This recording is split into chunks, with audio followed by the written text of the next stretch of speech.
Start.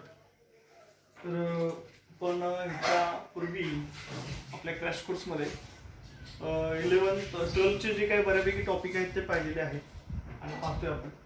त्याच्यामध्ये आपण पहिले फर्स्ट टॉपिक्स पाहिलेले आहेत. त्यानंतर आता नेक्स्ट आहे टॉपिक करंट इलेक्ट्रिसिटी. आता करंट इलेक्ट्रिसिटीमध्ये आपण त्याच्या सिनॉप्सिसमध्ये बऱ्यापैकी गोष्टी ऑलरेडी डिस्कशन केलेल्या आहेत. आणखीन एकदा जस्ट रिवाइज करू.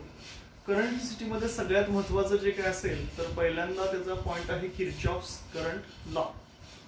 किर्चॉफ्स करंट लॉ काय आहे? The sum of incoming current and outgoing current from a junction is taken as 0. म्हणजे एखाद्या जंक्शनमध्ये पॉइंटमध्ये आलेला करंट आणि त्या ठिकाणाहून निघून गेलेला करंट हा काय असतो? 0 असतो. हा आहे किर्चॉफ्सचा फर्स्ट लॉ. त्याला आपण म्हणतो किर्चॉफ्स फर्स्ट लॉ. त्याच्यानंतर त्याच्यामध्ये त्याचे आपण साइन कन्व्हेन्शन पाहिजे. आता साइन कन्व्हेन्शन काय आहे? The incoming current is taken as positive and outgoing current is taken as negative. जो करंट एखाद्या त्या जंक्शन मध्ये येतोय तो पॉझिटिव्ह घ्यायचा आणि जो करंट त्या जंक्शनला सोडून जातोय तो काय घ्यायचा आहे? निगेटिव्ह घ्यायचा. सो या ठिकाणी करंट इलेक्ट्रिसिटीचा पहिला पॉईंट आपण बघितलेला किर्चॉफ्स करंट लॉ. त्यानंतरचा सेकंड पॉईंट आहे किर्चॉफ्स व्होल्टेज लॉ. आता किर्चॉफ्स व्होल्टेज लॉ काय आहे? In a closed network or electrical loop the algebraic sum of potential differences plus EMFs is equal to 0. म्हणजे एखादं जर क्लोज्ड नेटवर्क असेल, एखादं जर क्लोज्ड पाथ असेल तर त्याच्यामध्ये असणारी त्याची algebraic sum of potential difference. Potential difference means V is equal to IR. So V is equal to IR, that is a potential difference. So I into R, that is current into resistor. So potential difference and again plus of EMFs. EMF means E. जसं एखाद्या remote मधला sale आहे, याचं EMF किंवा voltage E असतं, जसं E म्हणतो आपण. तर ह्या दोघांची पोटेंशियल डिफरन्स आणि त्याच्यामध्ये असणारे जे काय सेल आहे EMF आहे, या दोघांची असणारी जी ऍडिशन आहे ते आपण काय घेतो? 0 घेतो. हा झाला किर्चॉफचा second law. Here also we have already discussed about some points like its sign convention. First sign convention is that the algebraic sum of potential difference is positive or negative. आता हे पॉझिटिव्ह कधी घ्यायचं, negative कधी घ्यायचं याच्याबद्दलचं हे पहिलं आपण sign convention बघितलेलं. काय आहे? समजा if the direction of tracing is the same as the direction of conventional current flow, then potential difference is taken as negative. And if the direction of tracing is opposite to the direction of tracing, then current, then EMF is taken as potential difference is taken as negative. म्हणजे याचा अर्थ काय? जर दोघांची direction जर same असेल तर काय घ्यायचं आहे? निगेटिव्ह घ्यायचं आहे. आणि दोघांची डिरेक्शन जर अपोजिट असेल तर टेकन ॲज पॉझिटिव्ह. त्यानंतर आपण त्याच्यामध्ये असणारं पोटेन्शियल डिफरन्सच्या नंतर त्याच्यामध्ये असणारे जे काही EMF आहे ते पॉझिटिव्ह कधी घ्यायचं, निगेटिव्ह कधी घ्यायचं हे आपण पाहिलं होतं. If the direction of tracing is same as the direction of potential difference तर आपण पॉझिटिव्ह निगेटिव्ह घ्यायचं बघितलं. तसं आता EMFच्या कृतीमध्ये काय आहे? For example, if we traverse from positive terminal of battery to the negative terminal of battery, then the EMF is taken as negative. And otherwise, if we traverse from negative terminal of battery to positive terminal, then EMF is taken as positive. So, is these some concepts of Kirchhoff's current law and Kirchhoff's voltage law? हे आपण already discuss केलेलं आहे.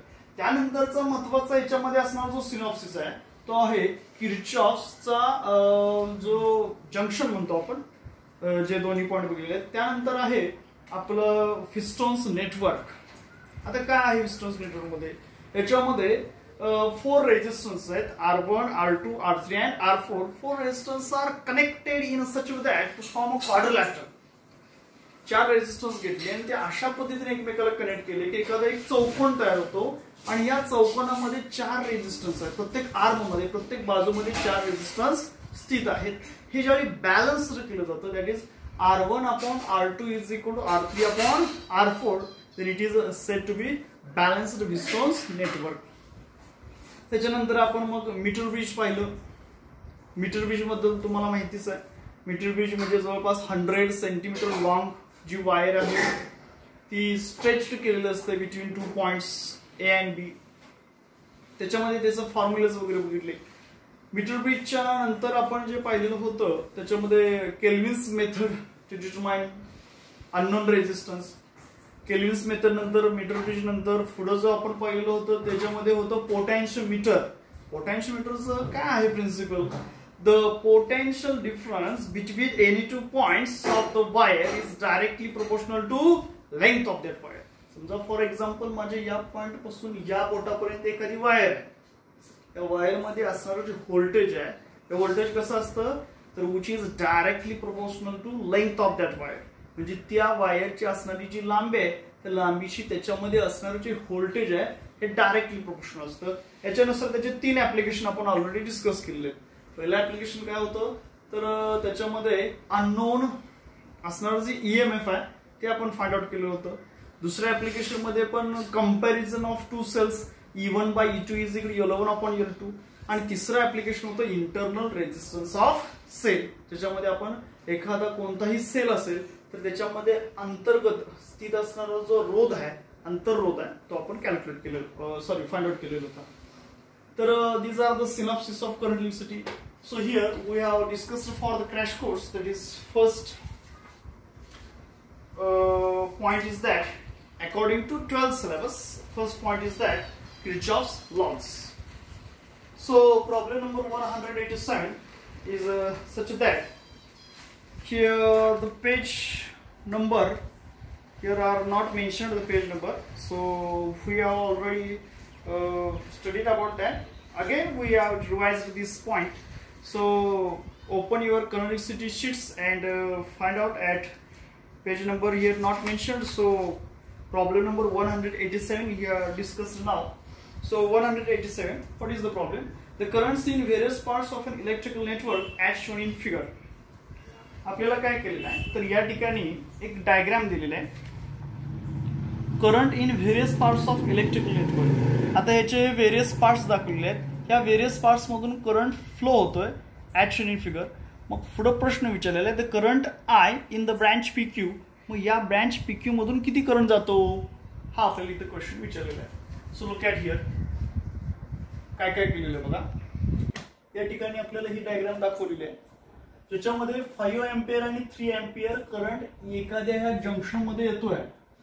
Current काय होतोय या junction मध्ये येतो. आता according to Kirchhoff's first law, what is the Kirchhoff's first law? The sum of incoming and outgoing current at any junction is equal to 0. Okay, so this is Kirchhoff's first law. आता according to Kirchhoff's first law या ठिकाणी हा जो point आहे the incoming current is taken as positive. So therefore 5 ampere plus 3 ampere, that is 8 ampere.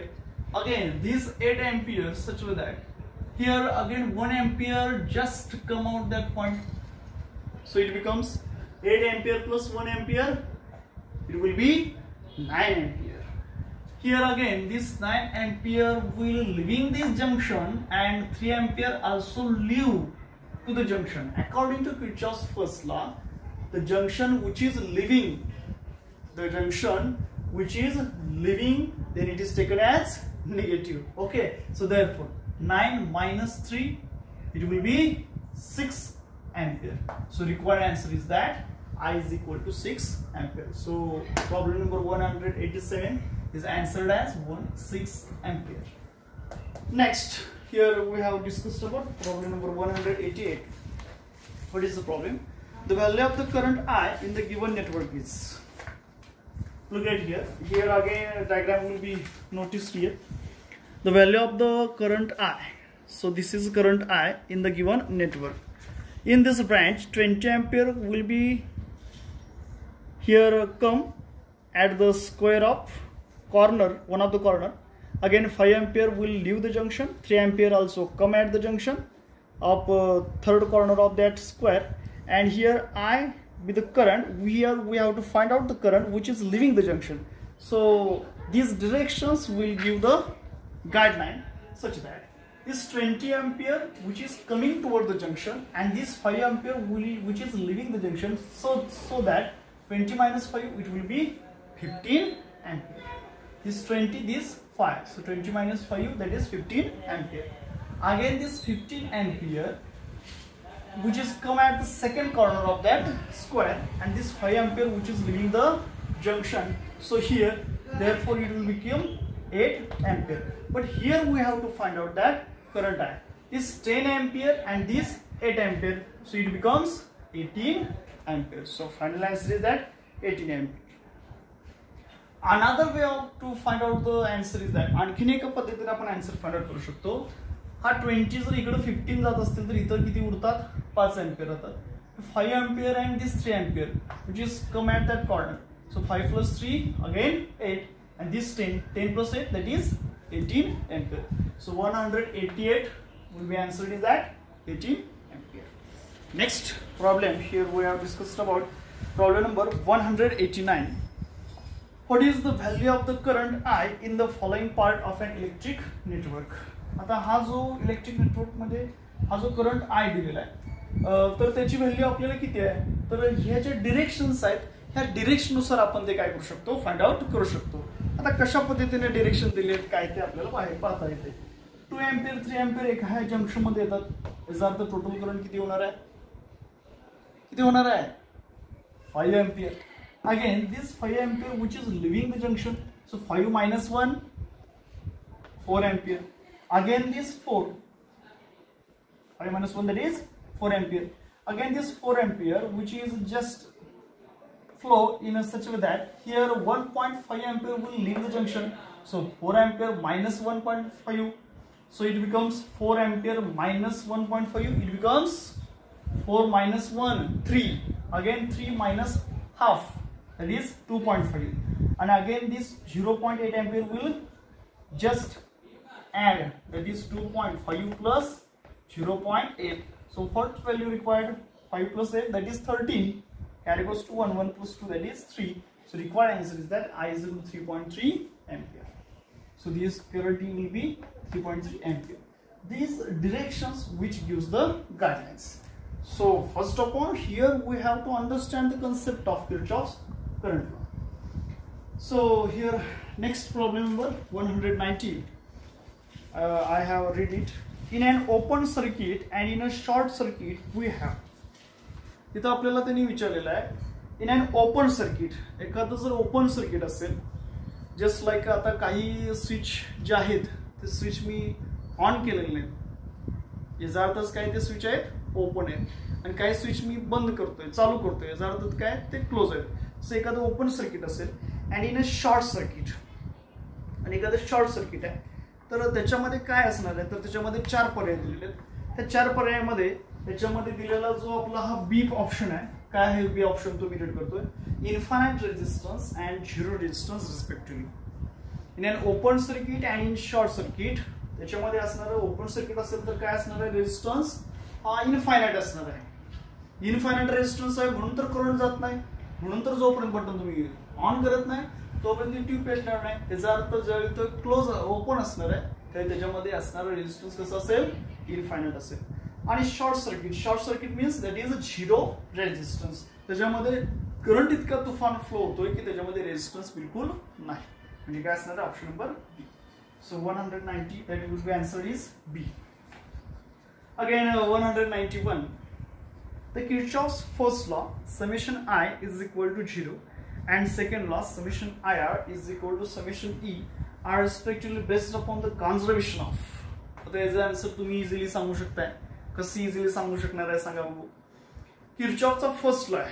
किर्चॉफचा first law काय आहे Kirchhoff's current law which is described about its charge. So Kirchhoff's current law which is based upon the charge of conservation of charge. And again second law here, second law that is it is described about potential difference, okay, and also it give the information about the EMF, so it will becomes energy. So option number D. So 191 it will be answered as that D. Next 192. The current in the arm CD of the circuit will be. आता या ठिकाणी CD ही जी तुम्हाला arm दिसते बाजू दिसते त्या CD बाजूमध्ये असणारा करंट किती हो हा आपल्याला इथे विचारलेला आहे. हा I1 करंट आहे. आता लक्ष द्या, हा I1 current which is coming towards the junction A, and here I2 and I3 it will be divided another path.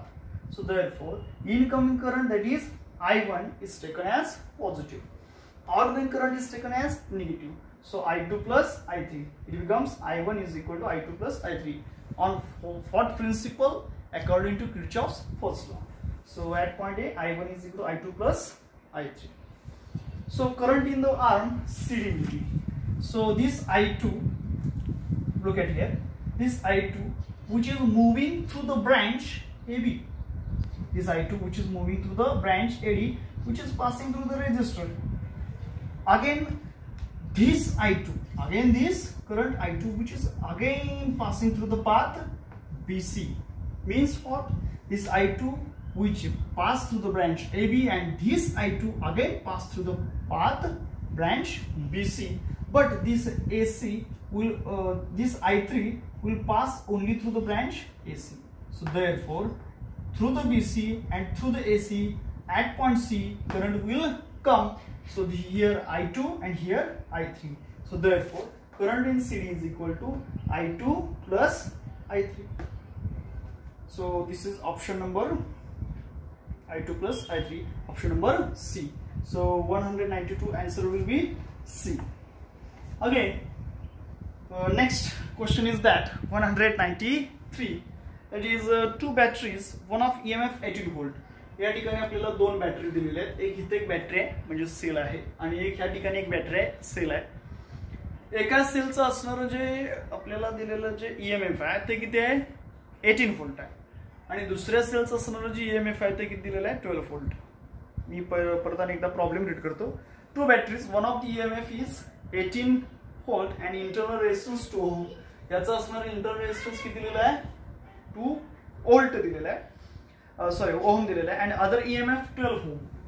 जो अदर EMF आहे तो किती आहे 12 व्होल्ट आणि त्याचं असणारं जे इंटरनल रेजिस्टन्स दिलेला आहे तो किती दिलेला आहे 1 ओहम दिलेला आहे.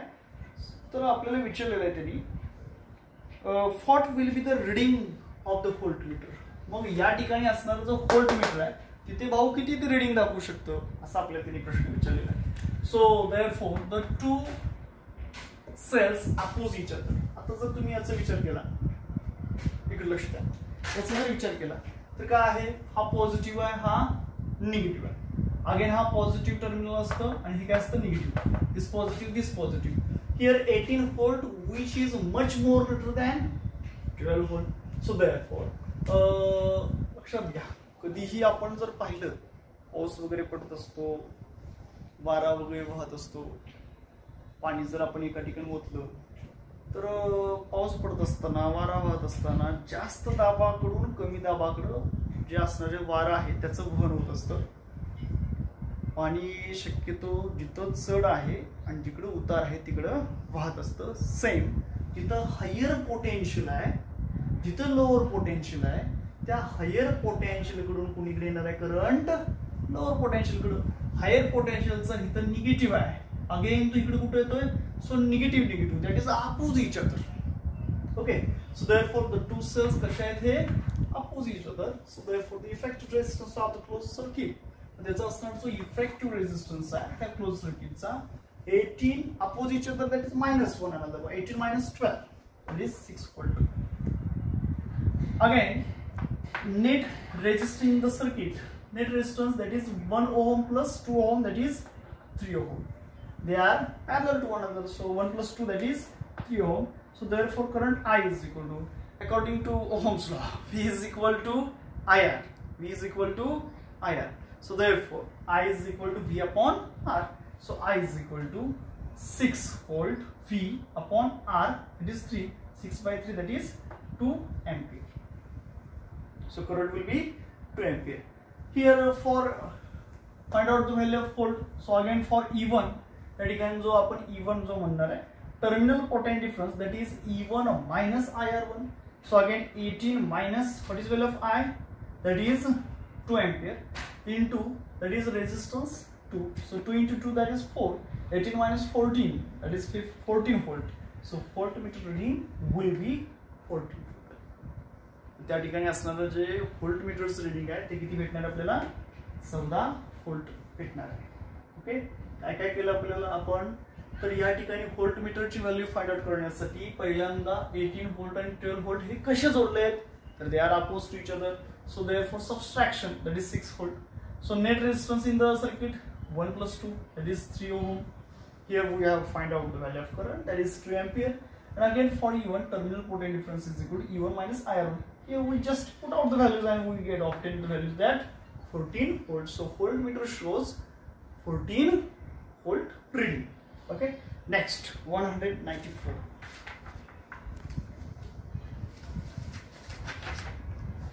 What is the value of resistance R1 in the following circuit? आता आपल्याला 194 ती इथं डायग्राम वगैरे दिलेली आहे. What is the value of resistance R1? ह्या R1 ची व्हॅल्यू किती ह्या फॉलोइंग दिलेल्या सर्किट मध्ये. So here F E D C F A F B A F एक सर्किट दिलेलं आहे आणि आपल्याला विचारलेली व्हॅल्यू R1 ची.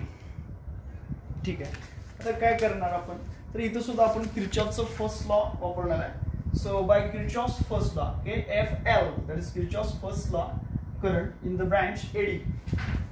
इथं जी ब्रांच आपल्याला दाखवलेली AD आहे त्या ब्रांच AD मधून किर्चॉफच्या ह्याच्यानुसार लॉनुसार आपण बघणार आहोत. तर या ठिकाणी येणारा करंट किती आहे 2.25 एम्पियर आहे आणि B कडून C कडे जाणारा करंट किती आहे 1.5 एम्पियर. याचा अर्थ 2.25 मधून ऑलरेडी 1.5 गेलेला आहे, म्हणजे शिल्लक जो राहिला असेल तो कुठं असेल ब्रांच AD मधून. काय सांगतोय मी अनेकदा बघा, हा 2.25 एम्पियर करंट हाच कुठून बाहेर पडलेला आहे 1.5 एम्पियर गेलेला आहे. याचा अर्थ 2.25 minus 1.5 means current which is flowing through the branch AD. So therefore 2.25 ampere minus 1.5 ampere is equal to 0.75 ampere, 0.75 ampere. So the same potential difference is applied across R2 and 30 ohm. आता या ठिकाणी same जर potential difference जर आपण apply केला ह्या R2 च्या ठिकाणी आणि ह्या 30 ओम च्या ठिकाणी, तर आपण काय लिहू शकतो. So therefore this 0.75 R2 is equal to 1.5 into 30. कसं फाइंड आउट केलं सर, तर या ठिकाणी आपलं रिलेशन आहे I1 R1 is equal to I2 R2. याच्यानुसार ते चेंजेस केले. Therefore this R2 will be remaining at that side. This 0.75 will be divided into that numerator part and the answer becomes 60 ohm. So therefore in figure that is R1 is equal to R, again R2 is equal to R means R1 is equal to R2. So therefore R1 is equal to R2 is equal to R. So therefore R1 is equal to 60 ohm. Okay. So therefore answer of 194 will be 60 ohm. कशा पद्धतीने केलं, पहिल्यांदा किर्चॉफचा first law आपण वापरला. Diagram नुसार आपण त्याच्यामधून 2.25 ampere मधून 1.5 एम्पियर सबस्ट्रॅक्ट केलं, आपल्याला 0.75 एम्पियर आन्सर मिळालं. आता त्याच्यामधला असणारा जो पोटेन्शियल डिफरन्स आहे तो कसा असणार आहे, सेम असणार आहे.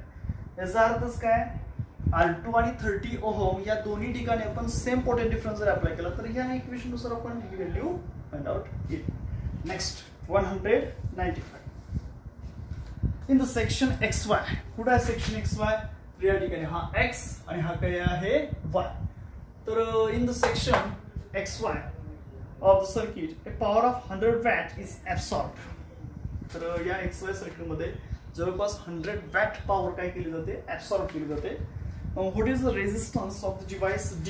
मग या D चा रेजिस्टन्स किती असा आपल्याला प्रश्न विचारलेला आहे. So current in the section XY is equal to 2 ampere. असं कसं, हे असं कसं दिलेलं आहे, इथं दिलेलं आहे. डायग्राम कडे पहा, इथून 1.5 एम्पियर करंट निघून जातो, इथून 0.5 एम्पियर करंट निघून जातोय. याचा अर्थ ते Y या ब्रँच मधून जातात. याचा अर्थ Y ब्रँचच्या आधी म्हणजे X to Y किती करंट असणार आहे, तर 1.5 plus 0.5 that is 2 ampere. So we know that the formula, that is power is equal to I square R. So therefore R is equal to power upon I square. So R is equal to, what is your power? That is 100 watt. So I square, that is 2 square, that is 4. So 4 2s are 8. 10 minus 8, that is 2. 20. 4 5s are 20. So R is equal to 25 ohm. So resistance of D is equal to 25.5. Sorry, 25 minus 5. आपल्याला काय conduct करायचा? Resistance at D. म्हणजे कोणता? तर या ठिकाणचा total x आणि Y मध्ये असणारा जो करंट आहे तो इथून काय करतो आपण? सॉरी, ओहम काय करतो? सबस्ट्रॅक्ट करतो. सो टोटल रेजिस्टन्स 25 आणि ह्या ठिकाणी असणारा 5. So 25 minus 5 it becomes 20 ohm. Okay. Next, 196. What is the magnitude and direction of the current in the following circuit? तर या ठिकाणी लक्ष द्या. 196. तर या ठिकाणी what is the magnitude and direction of the current in the following circuit? तर या सर्किटमध्ये करंटची डिरेक्शन कुठे असणार आहे आणि त्याची किंमत किती असणार आहे असं आपल्याला त्यांनी प्रश्न दिलेला आहे. तर लक्ष द्या 196 मध्ये. तर याच्यामध्ये 10 व्होल्ट आहे आणि ही किती आहे? EMF 4 व्होल्ट आहे. 10 व्होल्ट हा 4 व्होल्ट पेक्षा कसा आहे? ग्रेटर आहे. याचा अर्थच काय असणार आहे? तर 10 व्होल्ट कडून 4 व्होल्ट कडे करंट काय होणार आहे? फ्लो होणार आहे. हायर पोटेन्शियल कडून लोअर पोटेन्शियल कडे करंट फ्लो होणार आहे. याचा अर्थ current flow from A to B. Current कुठे कुठे फ्लो होईल? A कडून B कडे. आणि जर आपल्याला याची व्हॅल्यू काढायची आहे कशाची? I ची. So current flow from A to B through E. Option number B आहे. आता करंट I ची व्हॅल्यू 1 एम्पियर कशी येते? तर याच्यामध्ये टोटल असणार जे व्होल्टेज आहे that is 10 minus 4. 10 minus 4 6 divided by याच्यामध्ये जर आपण डिवायडेशन केलं तर काय येणार बघा? 1 + 2 3 into 2 that is 6, that is 6/6, that is 1 ampere. So 196 answer is that B, 1 ampere from A to B through E. This is option number B. Again 197. 5 currents, this name 5 currents carrying conductor meet at point P. What is the magnitude and direction of current in fifth conductor? तर P कडून Q कडे त्याचं असणारं magnitude आणि त्याची असणारी direction किती हे आपल्याला इथं फाइंड आउट करायचं. So according to Kirchhoff's first law summation I is equal to 0. तर इकडे जर पाहिलं तर 5 एम्पियर करंट त्याच्यामध्ये येतोय त्यामुळे तो पॉझिटिव्ह घेतलाय. 4 एम्पियर करंट त्याच्यामध्ये येतोय अगेन पॉझिटिव्ह. 3 आणि दुसरा 5 जो आहे तो living the junction so taken as negative and this current I as it is. So that is 5 + 4 9. 9 minus 3 6. 6 minus 5 1. So 1 plus I is equal to 0. So therefore I is equal to, this one goes to opposite side and it becomes negative. So I is equal to that is -1 ampere. So I ची value काय होणार आहे? -1 ampere इतकी होणार आहे. Okay. Next याच्यामध्ये option number किती येतोय? 197 चा. तर option number I is equal to -1 ampere. आणि निगेटिव्ह साइन जे आहे हे निगेटिव्ह साइन काय दाखवतं? तर which is living the junction. याचा अर्थ ते कुठून कुठून करंट जाणार आहे? P कडून Q कडे. म्हणजेच P कडून Q कडे. Option number B. Here again 198 काय दिलेलं आहे 198 मध्ये? A current of 6 ampere. आता 6 एम्पियर हा करंट आहे. A current of 6 ampere enters at corner P of an equilateral triangle. एक इक्विलॅटरल ट्रायंगल शेप्ड PQR जो आहे त्याच्यामध्ये पॉइंट P या ठिकाणी करंट एंटर करतो. किती? 6 ampere. Having 3 wires of resistances. 3 wires आहेत. 2 ohm 2 ohm again 3 ohm which leaves the corner from C. तर या ठिकाणचा R जो आहे त्या ठिकाणी तो कॉर्नर काय करतोय? पुढे सरकतोय. मग what are the values of current I1 and I2? So here current I1 and here current I2. So what are the values of current I1 and I2? Here in this branch, this current I1 will pass through the point branch PQ, and this again I1 also pass through the point QR. But here I2 only pass through the branch PR. So this PQR and this PR, they are in parallel resonance circuit. So they are in parallel condition. So it becomes I1 is equal to 2 upon 2 plus 4 into 6, that is this 2 upon 2 plus again 2 plus 2 4 into total असणारा त्याच्यामधला enter करणारा current किती आहे 6 ampere. So here find out the values. 2 plus 4 6, this 6 and 6 cancel to one another and I1 is equal to 2 ampere. Again here we have to find out the values of I2, same formula. So I2 is equal to 4 ampere. So I1 is equal to 2 and I2 is equal to 4 ampere. So answer is that 2 ampere and 4 ampere. Equation number option number A. Again here 199. So look at here. A bridge circuit. This is a Wheatstone's bridge. A bridge circuit is shown in the diagram. A student wrote the following expressions for current at points A, B, C and D by using Kirchhoff's first law. Point out the wrong equation. तर या ठिकाणी आता आपल्याला एक व्हिस्टोनचं bridge दिलेलं आहे. या bridge मध्ये ए कडून बी कडे I1 इतका करंट फ्लो होतोय, बी कडून सी कडे I2 इतका करंट फ्लो होतोय, ए कडून डी कडे I3 करंट फ्लो होतोय आणि डी कडून सी कडे I4 करंट फ्लो होतोय. मध्ये हा गॅलनमीटर त्याच्यामधून जो करंट फ्लो होतो त्याला आपण म्हणतोय IG. तर आपल्याला ह्याच्यामधलं रॉंग इक्वेशन काय असेल ते काय करायचं आहे, फाइंड आउट करायचं आहे. At A I is equal to I1 plus I3. At A जर आपण विचार केला तर I1 आणि I3 तिथून निघून जात आहेत, I इतका करंट त्याच्यामध्ये येतो. याचा अर्थ I1 is equal to I1 plus I2. This is a correct equation. तर here wrong equation find out करायचं आहे. Again B option, that is B is equal to हा इथं I1 येतोय आणि I2 आणि IG निघून जातात. So I1 is equal to I2 plus IG. This is a correct equation. At C इथे I2 येतोय आणि I4 आणि I निघून जातात. So I2 is equal to I4 plus I. This is a correct equation. But here D, that is at D is equal to D मध्ये IG इतका current येतोय, मात्र इथं दिलेलं आहे I4. So this is a wrong equation. So 199, that is answer is that D. Next 200. 12 identical wires, each of resistance are joined to form a cube. आता या ठिकाणी जर आपण हा टोटल जो क्यूब जर विचार केला तर how many sides of the cube, generally answer आहे. तर क्यूबला एकूण किती बाजू असतात, तर किती असतात, एकूण बाजू 12 असतात. तर 12 identical wires, each of resistance R, त्याच्यामध्ये प्रत्येक साइडमध्ये असणारा जो रेजिस्टन्स आहे तो किती आहे, कॅपिटल R इतका आहे. पुढे काय म्हटलेलं आहे, join to form a cube as shown in the figure a current of 6 ampere. आता जर समजा याच्यामध्ये करंट हा 6 एम्पियर ए या ठिकाणी इथे जो दिलेला आहे, which is enters the cube at A and leaves the G, आणि तो समजा G मधून बाहेर पडतोय. the current in the branch FG. मग FG या ब्रांच मध्ये करंट किती असेल. साधा आणि सरळ याचं आन्सर आहे. काय आन्सर असू शकतं, तुम्ही जरा थोडंसं विचार केला तर लक्षात येईल की याच्यामध्ये करंट जो आहे तो कसा आहे, सेम आहे. तो करंट जर सेम असेल आणि प्रत्येकच्या ठिकाणी असणारे जे काय ब्रांचेस आहेत त्या जर सेम असतील तर टोटल जो करंट असणार आहे तो कसा असणार आहे, सेमच असणार आहे. So option will be B, that is 2 ampere. Next 201. Again 201 same दिलेला आहे. 12 identical wires. These are the 12 identical wires. Each of resistance are joined to form a cube at shown in figure. A current of 6 ampere. याच्यामध्ये current किती flow होतोय, 6 ampere. Enters the cube at A. If the wire HG is removed, समजा त्याच्यामध्ये wire HG जर आपण remove करून टाकली, then current I leaving the network at G is. लक्षात घ्या, जरी आपण रिमूव्ह केली तर करंट त्याच्यामधला काय असणार आहे, सेमच असणार आहे.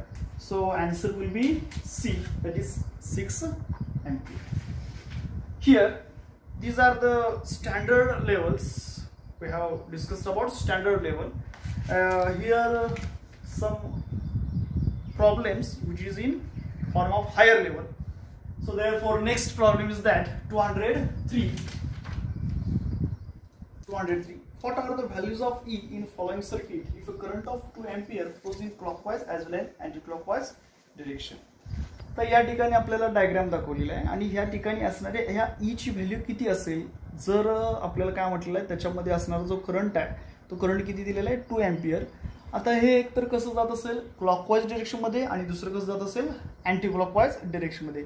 जे क्लॉकवाईज आणि अँटी क्लॉकवाईज या दोन डिरेक्शनमध्ये जर जात असेल तर त्याच्यामध्ये असणारा करंट किती, व्हॅल्यू ई ची किती, EMF ची, ही आपल्याला इथे विचारलेली. So therefore 203 if the current 2 ampere flows in clockwise direction. समजा हा 2 एम्पियर करंट जर क्लॉकवाईज डिरेक्शन म्हणजे घड्याळाच्या काट्याच्या दिशेने जर जात असेल तर what happen. So therefore this is greater than 20 volt. तर काय असायला पाहिजे, इज ग्रेटर दॅन 20 व्होल्ट. ह्या इकडं हा 20 व्होल्ट पासून जर इकडे जायचं असेल तर ह्याचा अर्थ साहजिकच काय पाहिजे, हा ई मोठा पाहिजे. So therefore E minus 20 is equal to 2 into 6 plus 3 into 2. आता ह्याच्यामध्ये 2 एम्पियर हा त्याच्यामध्ये करंट आहे, 6 ओहम हे त्याचं रेजिस्टर आहे, अगेन 3 त्याच्यामध्ये रेजिस्टर आहे आणि अगेन 2 करंट आहे.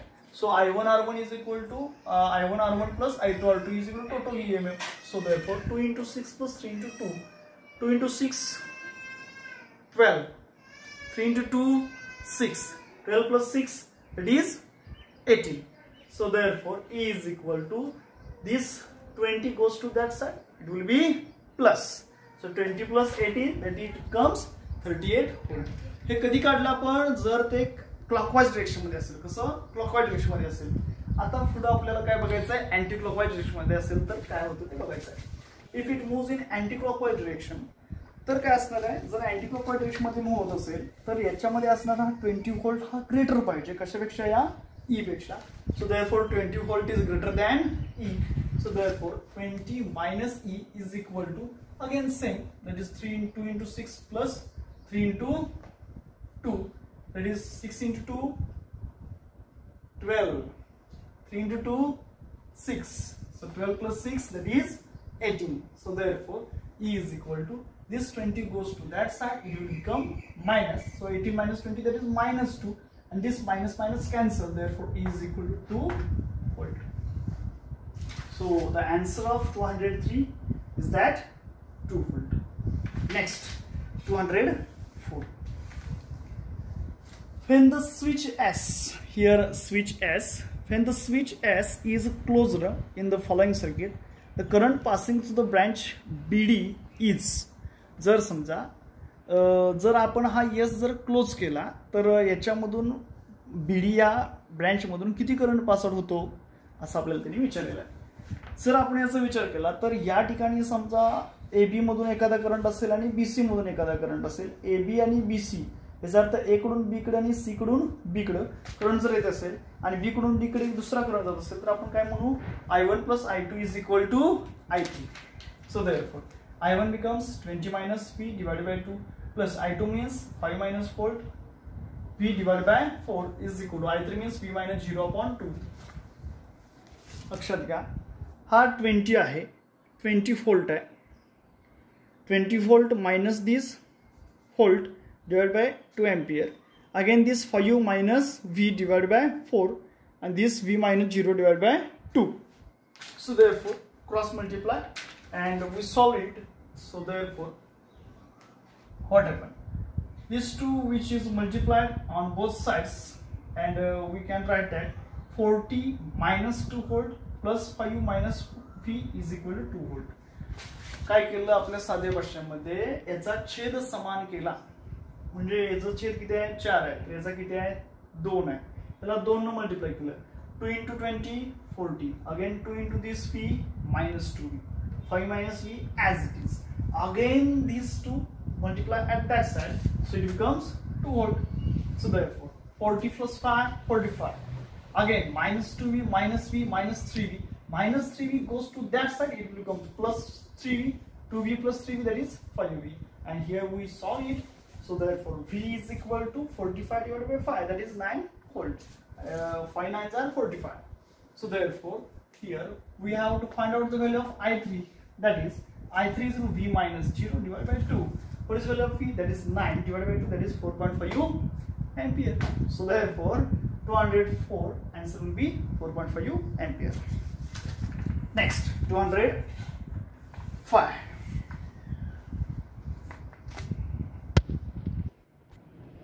Which one of the following equation is the correct equation for the electrical circuit shown in figure? R या ठिकाणचा रेजिस्टन्स आहे, इथं स्मॉल r1 आहे, इथं E2 EMF आहे, R2 स्मॉल r2 रेजिस्टन्स आहे आणि again I1 I2 current flow होत आहे सेम डिरेक्शनला E1 आणि E2 मधून. तर याच्यामध्ये करेक्ट इक्वेशन काय आहे, तर हे इक्वेशन जे आहे सॉल्व केलं तर आपल्या लक्षात येईल E1 minus into bracket I1 plus I2 into ब्रॅकेटच्या outside R minus I1 R1 is equal to 0. That is equation number B. Next, 206. The galvanometer in the following circuit shows deflection. What is the value of resistance R? Assume that the source of 12 volt has a negligible internal resistance. So the galvanometer shows 0 deflection, means potential difference across R is equal to 2 volt. जर त्याच्यामध्ये असणारा potential difference कसं असणार आहे 2 volt असणार आहे. We know that V is equal to IR. आपल्याला formula माहित आहे. V is equal to काय फॉर्म्युला आहे IR. So therefore V is equal to IR means that is 2 volt. So therefore I is equal to 2 upon this R goes to opposite side. This is 2 upon R. Equation number first. But according to figure, I is equal to 12 upon 10 into 10 raised to 3 plus R. This 1 plus 3 4. That is 10 raised to 4 plus R is 12 as it is 2 upon I ची value काय 2 upon R ते सुद्धा आहे असंच. याच्यामध्ये cross multiplication जर घेतलं तर काय बघा 12 into R that is 12R is equal to 2 into 10 raised to 4 plus 2 into this R that is 2R. Solve it. So 2R goes to opposite side. 12R minus 2R that is 10R is equal to 2 into 10 raised to 4. So therefore R is equal to this 10 multiplied with these factors. So R is equal to that is 2000 ohm. So R is equal to what is value 2000 ohm. So answer of the problem number 206 is that 2000 ohm. That is option number B. Thank you.